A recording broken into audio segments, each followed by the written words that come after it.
Halo, kembali lagi ke channel YouTube saya. PPDB Provinsi Banten tahap pertama sudah berlangsung. Di sini saya akan memberikan tutorial atau langkah demi langkah cara pendaftaran PPDB Provinsi Banten tahap pertama untuk jalur afirmasi. Berikut persyaratan umum, kalian baca dengan hati-hati ya. Dan berikut persyaratan khusus afirmasi, kalian baca dengan hati-hati ya. Oke, langsung saja saya praktekkan pendaftaran PPDB Provinsi Banten tahap pertama di jalur afirmasi.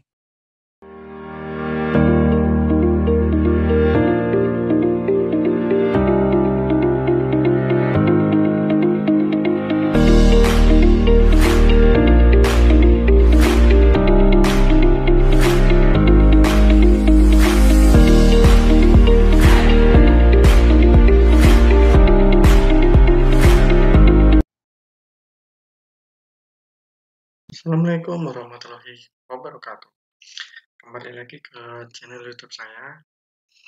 Nah, PPDB tahun ini sudah bisa kita akses atau sudah dimulai dari sekarang. Nah, kali ini saya akan memberikan contoh nih PPDB di Provinsi Banten pada jalur afirmasi. Nah, kita langsung saja yuk ke langkah demi langkahnya. Saya akan mempraktekkan secara langsung. Oke, kali ini saya akan mempraktekkan PPDB Provinsi Banten di jalur afirmasi. Langkah pertama, kalian buka terlebih dahulu Google Chrome-nya. Kalian buka, kemudian kalian ketik PPDB Provinsi Banten. Nah, di paling atas ini kalian klik. Nah, PPDB di Provinsi Banten dari tahun ke tahun selalu membuka 5 formasi atau 5 jalur pendaftaran, yaitu ada jalur zonasi, jalur afirmasi, jalur pindahan tugas orang tua, jalur prestasi akademik, dan prestasi non-akademik. Nah, untuk tahap pertama, di Provinsi Banten membuka jalur pendaftaran ada 3, yaitu jalur zonasi, afirmasi, dan perpindahan tugas orang tua. Nah, kali ini saya akan memberikan contoh atau tutorial jalur pendaftaran di jalur afirmasi. Nah, kita klik saja nih, kawan-kawan nih. Kita klik jalur afirmasi. Nah, kemudian di sini akan ada beranda aturan, jadwal, lokasi, alur, daya tampung, kemudian daftar, seleksi, statistik, dan lapor diri. Nah, ini menu-menu ini memiliki fungsi masing-masing. Nah, misalkan jadwal, di sini akan ada jadwalnya, tertera pendaftaran dilakukan secara full online. Untuk pendaftaran dan pengumuman dilakukan secara full online. Sedangkan untuk daftar ulangnya nih, dilakukan secara offline. Nah, kemudian ada lokasi. Di sini lokasi adalah lokasi sekolahan. Alurnya adalah alur PPDB seperti biasa tahun ke tahun, tidak berubah. Kemudian daya tampung. Nah, di sini ada daya tampung tiap sekolahan. Tinggal kalian mencari sekolahan yang kalian inginkan, daya tampungnya berapa untuk jalur afirmasi. Kemudian daftar untuk mendaftarkan diri Anda. Nah, untuk seleksi ini adalah pengumuman atau istilahnya daftar nih, daftar setelah kalian diverifikasi, nomor urutan keberapa sih kalian setelah diverifikasi. Tapi kalian harus mengingat, seleksi ini dilakukan secara bertahap atau secara real time. Bisa saja kalian yang awalnya ada di posisi 20 akan bisa tergeser di posisi 25 atau sampai tergeser tidak ada namanya. Nah, untuk statistik ini akan ada informasi terendah, tertinggi, dan rata-rata tiap sekolah.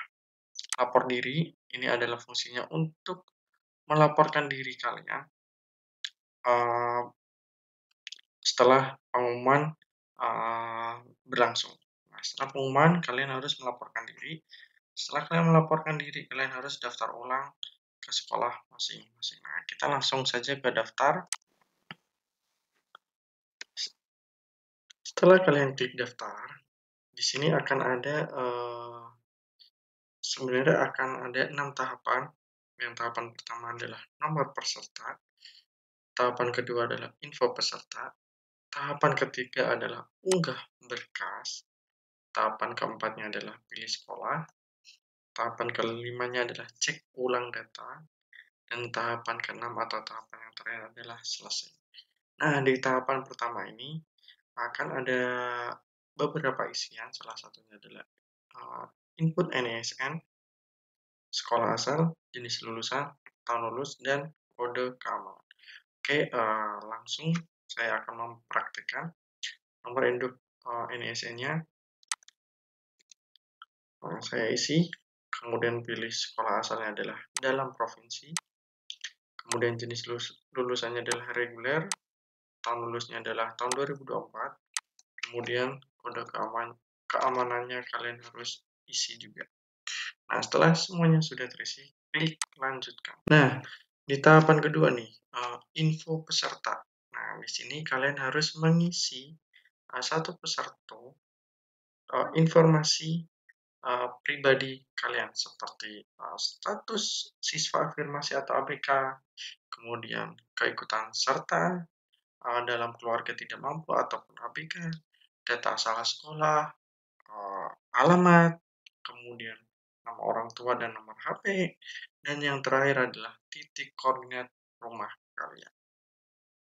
Nah, di isian pertama ada status siswa.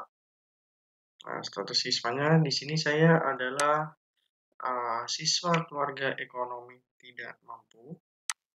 Kemudian ada 3 pilihan, yaitu ada KIP, PKH, atau jaminan sosial. Ini nilainya sama semua. Nah, di sini saya memilih yang KIP karena saya pribadi atau anak keluarga saya hanya memiliki kartu Indonesia Pintar saja. Kemudian kalian klik terlebih dahulu KIP-nya, pilih KIP, dan yang lainnya kalian klik juga. Misalkan di PKH kalian tidak mempunyai PKH, saya tidak mempunyai PKH, saya klik tidak memiliki. Kemudian saya juga tidak memiliki jaminan sosial, saya klik tidak memiliki. Kemudian kita turun ke bawah. Di tahapan berikutnya, di isian berikutnya ada nama sekolah, nama lengkap, jenis kelamin, tempat tanggal lahir, alamat saya, provinsi, kabupaten, kecamatan, dan kelurahan. Oke, saya untuk nama lengkap tidak bisa diganti, jenis kelamin pun tidak bisa diganti, tempat tanggal lahir pun juga tidak bisa diganti. Kemudian yang bisa diganti adalah alamat siswa. Kalian sesuaikan dengan alamat kalian sesuai dengan kartu keluarga. Saya di sini saya akan ganti. Kemudian untuk provinsinya adalah Banten. Kemudian kabupaten kota Tangerang. Saya di Kecamatan Cibodas dan Kelurahan Cibodas. Setelah semuanya terisi, kalian scroll ke bawah atau turun ke bawah, akan ada isian lagi. Saya akan turunkan ke bawah. Ada isian RT dan RW, saya isi, kemudian cari titik koordinat rumah kalian. Saya tinggal klik cari. Jika menurut kalian sudah sesuai, langsung saja turun ke bawah. Tapi jika menurut kalian titik koordinatnya tidak sesuai, saya akan berikan tips and trick untuk menentukan titik koordinat yang sesuai atau titik koordinat yang pas dengan rumah kalian. Untuk linknya akan saya cantumkan di deskripsi. Nah, untuk contoh kali ini, menurut saya pribadi, titik koordinat saya sudah benar. Saya akan scroll ke bawah. Nah, di sini ada isian nomor HP, domisili, nama orang tua wali, atau NIK siswa. Nah, saya akan isi terlebih dahulu nomor HP, kemudian nama orang tua. Jika di tahapan kedua ini semuanya sudah terisi, kalian klik lanjutkan untuk menuju ke tahapan berikutnya. Nah, menurut saya di sini insya Allah sudah saya isi semua, kemudian saya klik lanjutkan. Nah, di tahapan ketiga ini akan disuruh untuk mengupload berkas. Nah, berkas untuk jalur afirmasi itu menyesuaikan dengan keikutsertaan keluarga tidak mampu atau ABK. Nah, kalau di sini cuma 7 uploadan berkas. Yang pertama kartu keluarga, akte kelahiran, ijazah atau SKL, pas foto, tangkapan layar, bukti ikut serta KIP, dan SPTJM. Nah, jika kalian mempunyai kartu PKH ataupun kartu jaminan sosial, nanti di sini pun akan ada bukti uploadannya. Berhubung di sini saya tidak memiliki PKH ataupun kartu sejahtera, makanya di sini saya tidak disuruh mengupload berkasnya. Nah, untuk SPTJM ini, kalian bisa mendownload di link yang ada di deskripsi. Saya bantu buka PDB Banten, kemudian pilih yang diafirmasi, kemudian kalian klik aturan. Nah, di sini ada menu daftar unduhan, kalian download terlebih dahulu, kemudian kalian isi. Nah, berhubung saya di sini sudah mengisinya, saya bisa langsung upload. Bagi kalian yang belum bisa menemukan SPTJM PPDB Banten 2024, untuk link downloadnya saya sudah masukkan di deskripsi. Nah, kita kembali lagi ke bukti uploadannya. Nah, di sini saya ulangin, bukti uploadannya atau upload berkasnya itu bisa menggunakan file PDF atau JPEG atau gambar. Tapi untuk ukurannya tidak boleh melebihi sebesar 1 MB. Saya ulangi, untuk upload berkasnya kalian bisa menggunakan PDF ataupun JPEG ataupun PNG.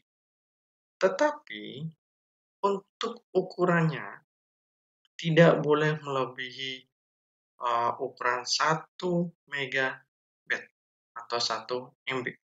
Nah, di sini saya sudah mengkompresnya semua. Nah, di sini saya tinggal upload berkasnya. Kemudian saya saat akan mengupload berkas satu persatu. Dari yang pertama kartu keluarga saya akan upload kartu keluarga. Kemudian akte kelahiran saya upload akte kelahiran. Ijazah SMP atau SKL saya upload SKL-nya. Kemudian pas foto saya upload pas foto background merah ya. Jangan lupa background merah. Jika selain background merah, kemungkinan besar kalian akan ditolak oleh tim verifikator. Kemudian tangkapan layar. Saya di sini filenya Google Maps. Kemudian KIP, kartu KIP, dan yang terakhir adalah SPTJM. Saya upload. Nah, jika semua berkas ini sudah kalian upload, untuk melanjutkan ke langkah berikutnya atau langkah keempat, kalian klik lanjutkan. Nah, untuk langkah keempat atau tahapan keempat, yaitu adalah pilih sekolah. Kalian bisa memilih maksimal 2 sekolahan dalam satu provinsi Banten. Misalkan kalian ingin memilih pilihan di SMA 23 Kabupaten Tangerang. Nah, pilihan yang keduanya kalian bisa memilih di SMA Negeri 8 Tangerang. Jadi kabupaten dan Tangerang atau kota Tangerang itu kalian bisa pilih. Atau sebaliknya yang pilihan pertama kalian ingin memilih SMA Negeri 8 Tangerang, pilihan keduanya adalah SMA 23 Kabupaten Tangerang. Nah, untuk contoh di sini saya akan memilih yang terdekat dari rumah saya. Nah, untuk rumah saya ini adalah sebagai contoh, rumah saya dekat di SMA 8. Saya pilihan pertama adalah SMA 8, yaitu dengan radius 72 meter. Nah, untuk verifikasi atau untuk melihat statistik atau melihat seleksi, urutan seleksi dari program afirmasi ini atau jalur afirmasi ini, dilihat juga jarak rumahnya atau jarak antara rumah dengan sekolah. Nah, berhubung rumah saya dekat dengan SMA 8, saya memilih pilihan pertama di SMA Negeri 8 Kota Tangerang. Kemudian pilihan yang keduanya adalah saya akan cari yang terdekat dengan rumah saya, yaitu di SMA 5 Kota Tangerang. Nah, tapi berbeda nih dengan jalur zonasi. Nah, kalau jalur zonasi sesuai dengan pemetaan di kecamatan atau pembelahan antar kecamatan. Nah, setelah kalian memilih sekolahan, kalian klik lanjutkan untuk mengecek ulang data-data kalian. Kita klik lanjutkan. Nah, untuk di tahapan kelima ini akan ada informasi-informasi yang kalian sudah inputkan di tahapan pertama sampai tahapan keempat. Nah, di tahapan kelima ini kalian mengecek datanya secara benar. Di sini ada pilihan sekolah, pilihan pertama saya dan pilihan kedua saya sudah sesuai. Kemudian kita turun ke bawah. Ada informasi peserta, ada nomor NISN, dan lain-lainnya. Menurut saya sudah benar. Ada data tambahan, nomor HP, domisili, dan lain-lain. Menurut saya data sudah benar. Nah, bukti uploadannya menurut saya data sudah benar juga. Nah, di sini nih. Ini rumah saya yang satu, yang ada logo rumahnya. Kemudian satu ini adalah pilihan pertama saya, pilihan pertama sekolahan saya. Dan ini jarak kedua adalah pilihan kedua untuk sekolahan saya. Nah, jika kalian menurut kalian datanya sudah benar semua, kalian jangan lupa klik setuju dengan pernyataan di atas. Kemudian, jika kalian merasa data kalian belum lengkap, kalian tinggal klik sebelumnya. Nah, kalian cek lagi, isi lagi data-data yang kalian input tadi. Jika masih ada kesalahan. Nah, menurut saya di sini data pribadi saya sudah sesuai. Jika sudah sesuai, saya klik lanjutkan. Nah, di tahapan ke-6 ini atau tahapan terakhir, kita selesai mendaftarkan diri kita atau diri saya atau diri keluarga saya untuk pendaftaran PPDB jalur afirmasi. Nah, di langkah ini kalian harus mendownload kartu pendaftaran terlebih dahulu atau mendownload kartu peserta terlebih dahulu. Kalian klik saja yang tombol hijau ini, kemudian kalian save. Kemudian kalau bisa kalian langsung printer atau kalian langsung cetak atau kalian langsung print bagi kalian yang memiliki print di rumah. Jika kalian tidak memiliki print di rumah, kalian bisa datang ke fotokopi untuk menyetak data bukti pendaftaran yang kalian isi tadi. Nah, setelah kalian simpan, kalian ketik namanya, beri nama, kemudian kalian taruh flash disk, kalian cetak ke fotokopi. Nah, mungkin itulah langkah-langkah untuk pendaftaran afirmasi. Cukup sekian langkah pendaftaran di jalur afirmasi di tahun 2024. Jika ada pertanyaan, kalian bisa menanyakan langsung ke kolom komentar saya. Di akhir video ini, saya ucapkan terima kasih bagi kalian yang sudah menonton video saya. Saya akhiri tutorial video ini. Assalamualaikum warahmatullahi wabarakatuh.